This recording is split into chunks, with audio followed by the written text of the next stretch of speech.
Stop blaming your children for the breakup or the end of your relationship or your marriage. Or saying because you had a child, that's when everything went downhill. Nah, it was already going downhill before that happened. You know I can't rewrite history. But you know I can change how my future looks. Yeah, I was just having a conversation yesterday, right, about parenting and single parenting, and say when it comes to marriage or relationships and how common it is for relationships to break up after the first year of having a child together. And I basically, my point was that from my experience, obviously my parents didn't split up like obviously when I was one, but when they later on decided things wasn't gonna work out, right?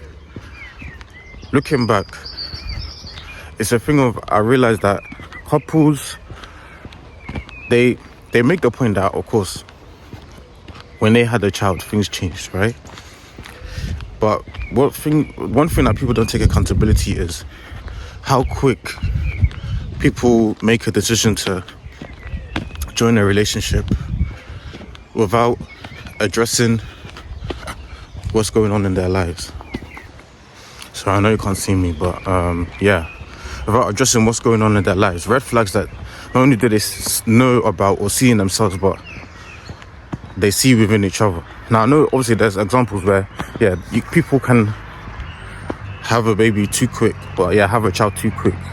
And obviously that's a fair point. Of course, if you have a child too quick, then it's going to cause problems, isn't it, when it comes to parenting. But most of the time, people have relationships that have lasted 3 years, 4 years, 5 years. Or, yeah, they get married, and then within the first 2 years of their marriage, they have a child. But it's like, in those 3 or 4 years, the amount of things that they've overlooked because they cherished the freedom they had together. So, for example, they had the freedom just to go on holiday together whenever they want. They had the freedom to go to a concert. They had the freedom to go to the bar. They had the freedom to chill with their friends. Go to events and stuff like that. But in that freedom, there are so many red flags and arguments that they've had. Little stuff like maybe money management. But because money was readily available, you put it to the side. It's just a conversation and you just move on. Trust issues, little stuff like that. Like maybe someone has a habit of going through the partner's phone and they'll be arguing about it. But they wouldn't really sit down and say, what are the steps we can take in order to eradicate this before we move forward in this relationship? They'll just argue and then, maybe sleep together, have sex and move on. Why? Because they have the freedom to do so. Like, they're only responsible for themselves or each other. But then, when the child comes, you then start to realize that life is more, that there's one more person to consider. So now you guys can't shout and scream and let your feelings out, as it's not as easy as it once was. Why? Because once you start screaming and shouting, when you have a baby in the house, you have a child in the house, maybe the baby's sleeping, you're thinking, I don't want to wake up the child. But you're so riled up. Now the baby's crying. Now the mom has anxiety. The dad storms out the house. This happening on a regular basis. You even start, and one thing I've learned, it doesn't matter how old the child is. The child could be 6 to 8 months. You start to see the difference in the child in terms of how they play and how they react.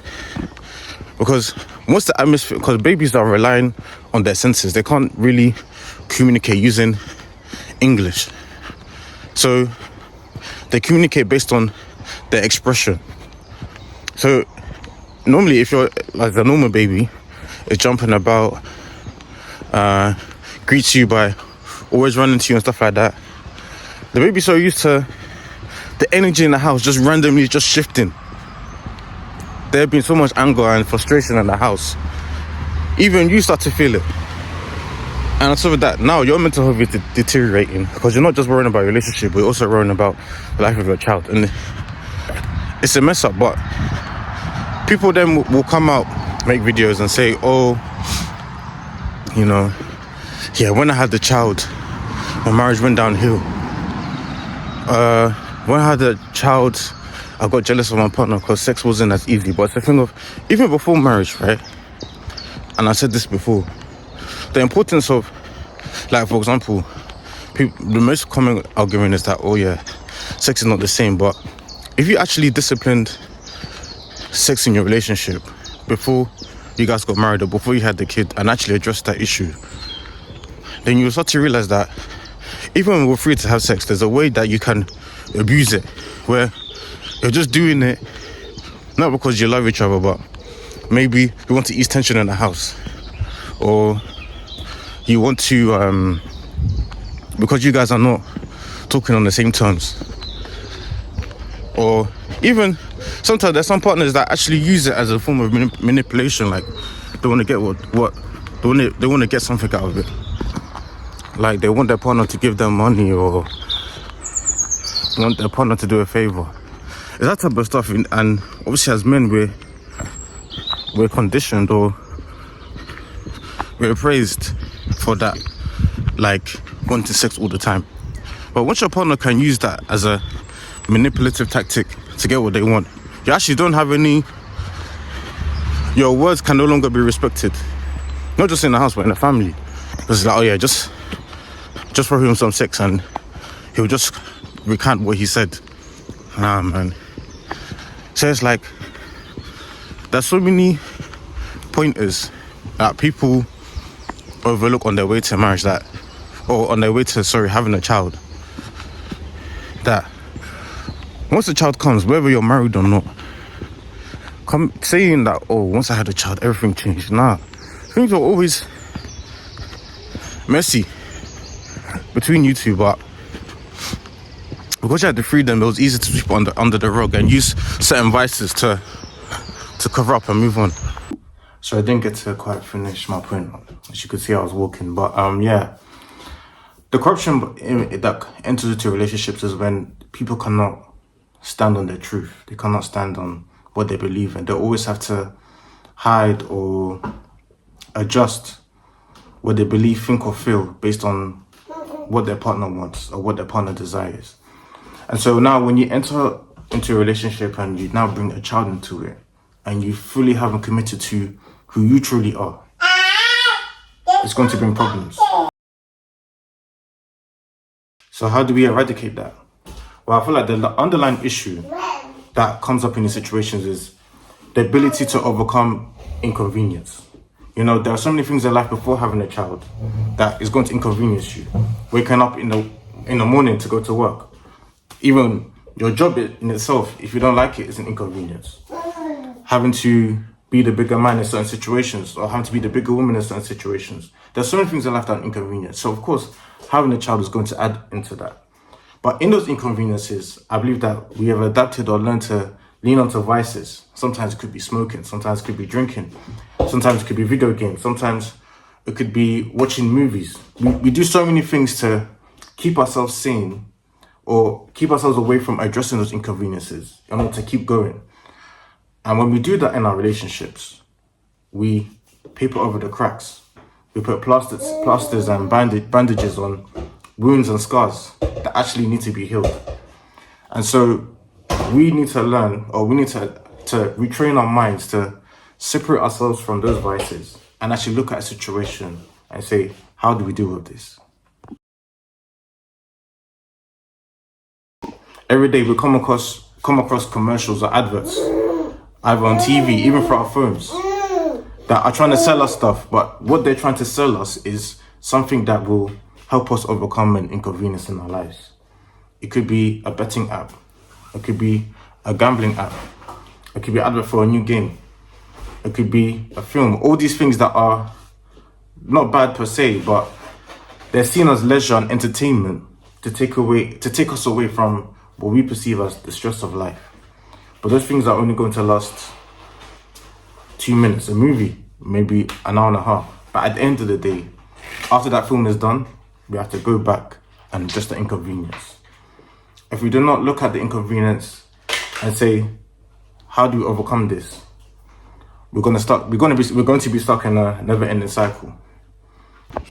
So hopefully the main takeaway from this video, like I said in the beginning, is yes, there is a trend, especially on TikTok, where we talk about how people's marriages and relationships break, or the desire to want their partner breaks after having a child, which is partially true. But let's stop blaming the inconvenience of having a child on the ending of our relationships, on our marriages, when before we had a child in those relationships, the number one thing that we should be addressing is what inconveniences us emotionally and mentally between each other and within ourselves. Hopefully this inspires the next generation, my generation, anybody looking to start a family. And yeah, I'm just trying to go through the journey just like you. But yeah, take care, subscribe, like, comment, share, and yeah, see you in the next video. Peace. God can make someone so beautiful. She calls me Dada, she calls me Dada. You're a blessing to her life, she make her heart so full. She calls me Dada, she calls me Dada. Sorry, I have to tell all these people, to me, there can never be no equal. For a movie, there is no sequel, cause baby, you're not self-love is what I want to teach you. I hope you see me love your mom, because that's how I want one day someone to treat you. You were born in the room, your mommy laid on the bed, she said you were coming and we go down thing.